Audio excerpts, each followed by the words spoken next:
तो अब नेक्स्ट हम पढ़ेंगे inter relationship between these parameter, z parameter, y parameter, h parameter और ABCD पैरामीटर। कोई भी पैरामीटर तुम्हें किसी भी टर्म्स में पूछ सकते हैं। हाँ बोलो।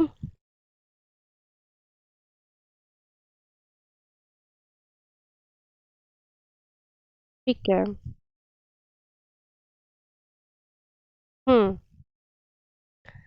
अब हम पढ़ेंगे z parameter in terms of y parameter. ठीक है, ऐसे तुमसे मैंने बताया था कि कोई भी पैरामीटर पूछ सकते हैं, z y की टर्म्स में, y z की टर्म्स में, z h की टर्म्स में, z a b c d की टर्म्स में, या a b c d h की टर्म्स में।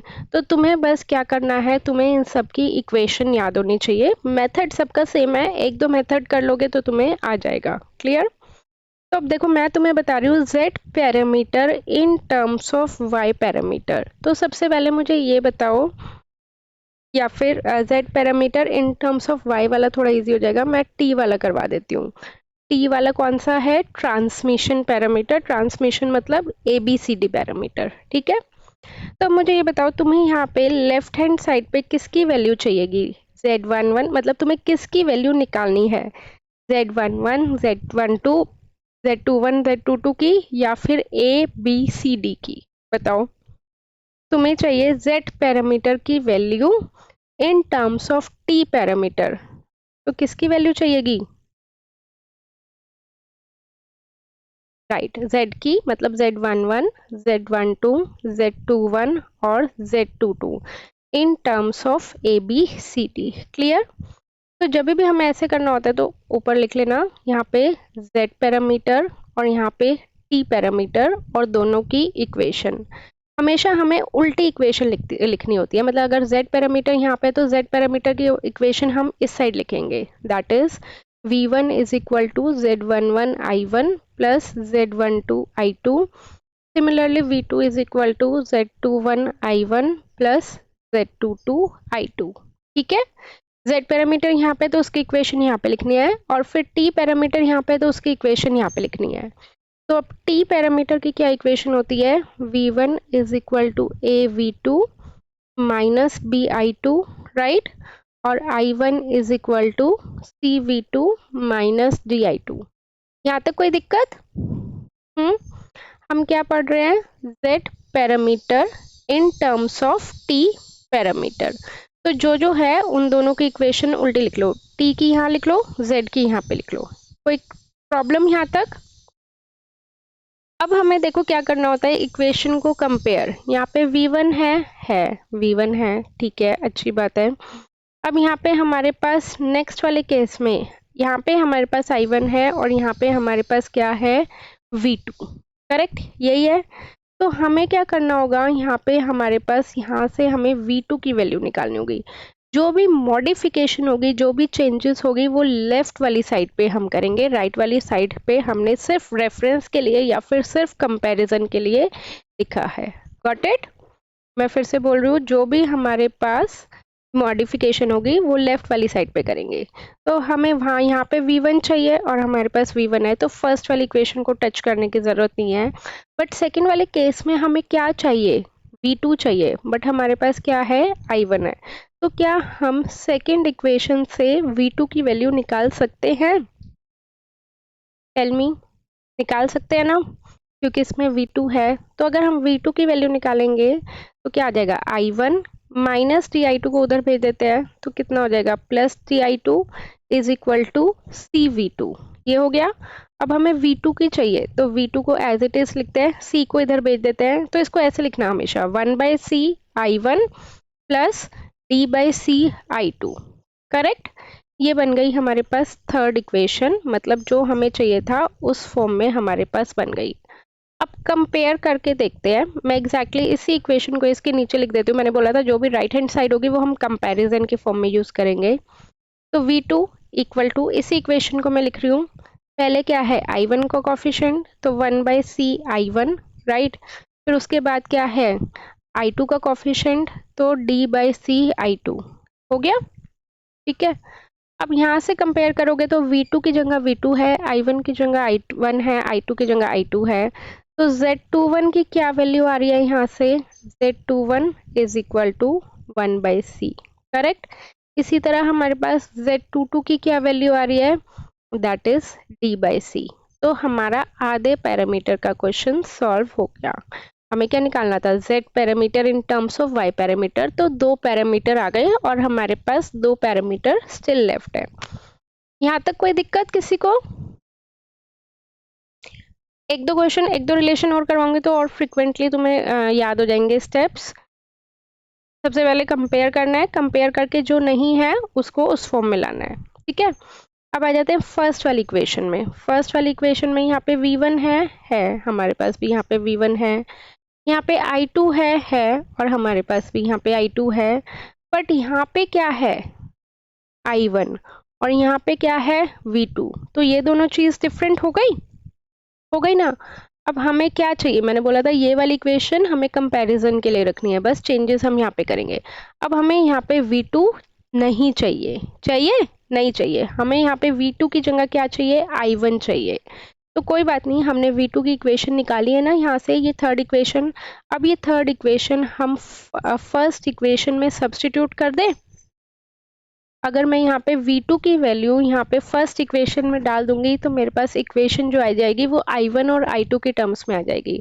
और जब I1 और I2 के टर्म्स में आ जाएगी तो इसको हम कंपेयर कर सकते हैं, राइट। मैं करके दिखा रही हूँ, कितना हो जाएगा, V1 is equal to A into V2 की वैल्यू क्या हो जाएगी, 1/c I1 plus D/c I2, right. फिर ब्रैकेट क्लोज, फिर माइनस B/I2, यही आएगा, D/c I2 यहाँ लिख लो, देन माइनस B/I2। तो अब ब्रैकेट को खोल लो सॉल्व करने के लिए, तो हमारे पास क्या आ जाएगा, V1 is equal to A/c I1, इसको भी मैं यहाँ पे लिख देती हूँ, plus A D/c I2, right, minus B/I2, यही आ रहा है। ब्रैकेट ओपन कर दी, I2 को एक साथ रख दिया, इसको फर्दर सॉल्व करेंगे तो हमारे पास क्या आ जाएगा, V1 is equal to A/c I1 plus AD/c minus B/I2, right. अब इसको क्या करो, एलसीएम ले लो, एलसीएम लोगे तो क्या आ जाएगा हमारे पास, AD माइनस BC। एक बार मैं फिर से थोड़ा ठीक से लिख रही हूँ, एलसीएम लेके हमारे पास क्या आ जाएगा, AD minus BC into I2। ये आ गई हमारे पास इक्वेशन। अब हम गिवन इक्वेशन से जो हमारी इक्वेशन आई है उसको कंपेयर कर ले तो क्या आ जाएगा, V1 की जगह V1 है, Z11 की जगह क्या है बताओ मुझे, A/c, और Z12 की जगह क्या है, AD माइनस BC/c, राइट। ठीक है, ये हो गया हमारे पास Z12। तो चारों पैरामीटर आ गए, Z11, Z12, Z21, Z22, clear. अब एक चीज और देखना कि जब भी हमारे पास ऐसे आएगा AD माइनस BC, उसको हम डेल्टा T से भी रिप्रेजेंट कर सकते हैं। लिख लो ये चीज, AD माइनस BC/c, नहीं, ये सिर्फ AD minus BC can also be represented by delta T। तो देखो एक पेज में तुम्हारे क्वेश्चन सॉल्व हो गया, और बहुत ज़्यादा चांसेस हैं कि डेरिवेशन आएगी। डेरिवेशन मतलब इनके इंटर रिलेशनशिप की। जो पैटर्न कहता है, पैटर्न ये कहता है कि एक क्वेश्चन आएगा तुम्हारा न्यूमेरिकल, ठीक है, ABCD कोई भी पैरामीटर में से जो मैंने लास्ट क्लास में करवाया था, और कोई भी एक क्वेश्चन आएगा रिलेशनशिप में से डेरिवेशन। तो तुम्हें दोनों ही पढ़ के जानी पड़ेगी। हो सकता है वो 2 न्यूमेरिकल दे दे और एक डेरिवेशन दे दे, हो सकता है वो 2 डेरिवेशन दे दे एक न्यूमेरिकल दे दे, मतलब कुछ भी वो मैनिपुलेशन कर सकता है। तो न्यूमेरिकल और डेरिवेशन पैरामीटर्स में से पक्का 100% आएगी ही आएगी। गॉट इट, ठीक है। और जब तुम डेरिवेशंस करोगे तो तुम्हारे पास कुछ इस टाइप की टर्म्स आएंगी, like Z11, Z22 minus Z12, Z21। तो उसको तुम किससे रिप्रेजेंट कर सकते हो, डेल्टा Z से। सिमिलरली तुम्हारे पास अगर आ रहा है H11 sorry H22 minus H21, H12, तो उसको किससे रिप्रेजेंट कर सकते हो, डेल्टा एच से।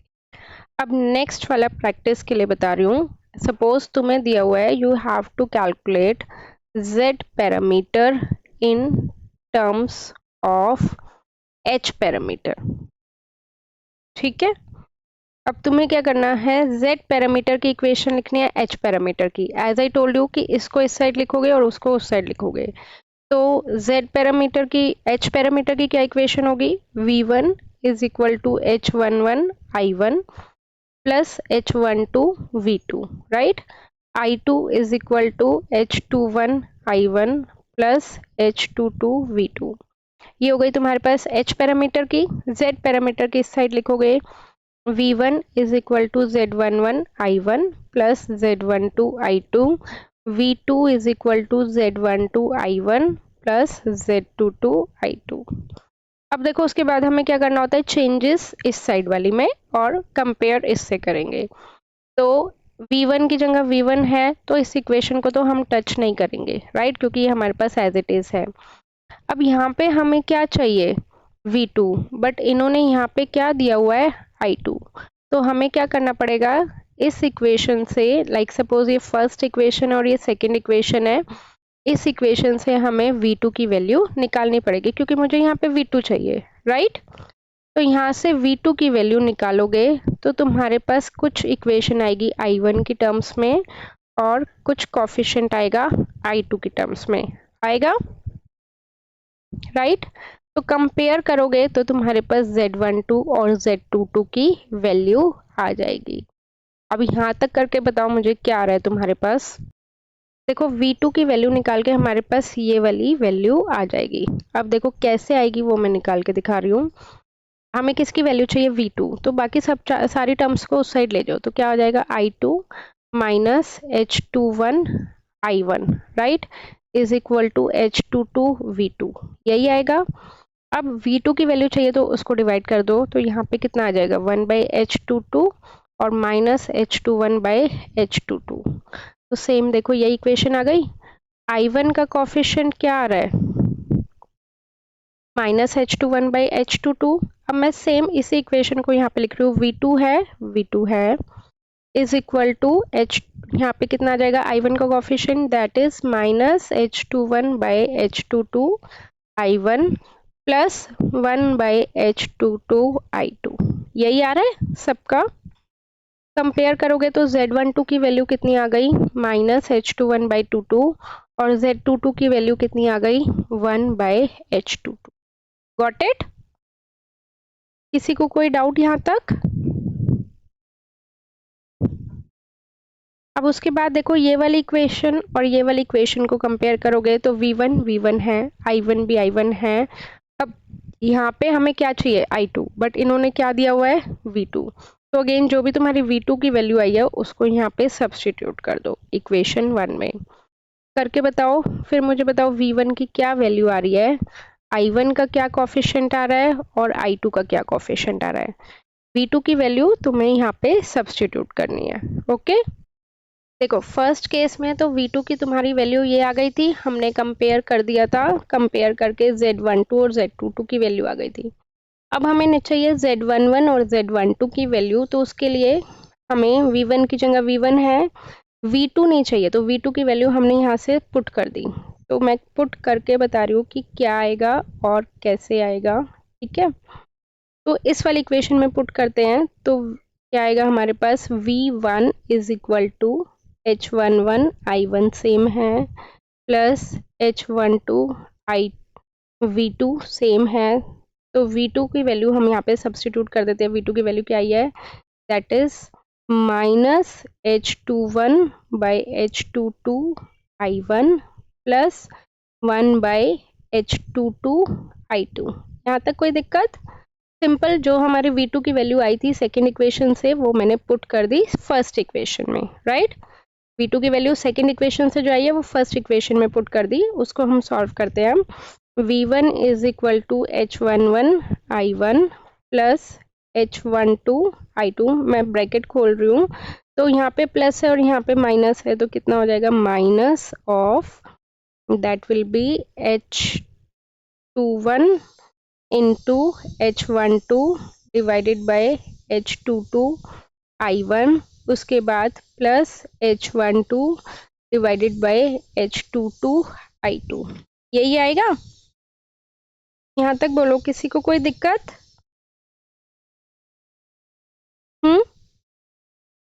सिंप्लीफाई करा है मैंने। अब V1 को और सिंप्लीफाई कर लेते हैं। I1 खोल देते हैं, ब्रैकेट में ले लेते हैं, दोनों में कॉमन है। उसके बाद मैं डायरेक्ट LCM भी ले रही हूँ, तो क्या आ जाएगा? H11 H22 minus H21 H12 divided by H22, right, plus H12 divided by H22 I2, right. तो अब कंपेयर करो, V1 है, I1 है, ये रहा I1, I2 है। तो हमारे पास Z11 की क्या वैल्यू आएगी बताओ? Z11 की क्या वैल्यू आ रही है? Z11 is H11 into H22 minus H21 into H12। Similarly Z12 की क्या वैल्यू आ रही है? H12 into H2।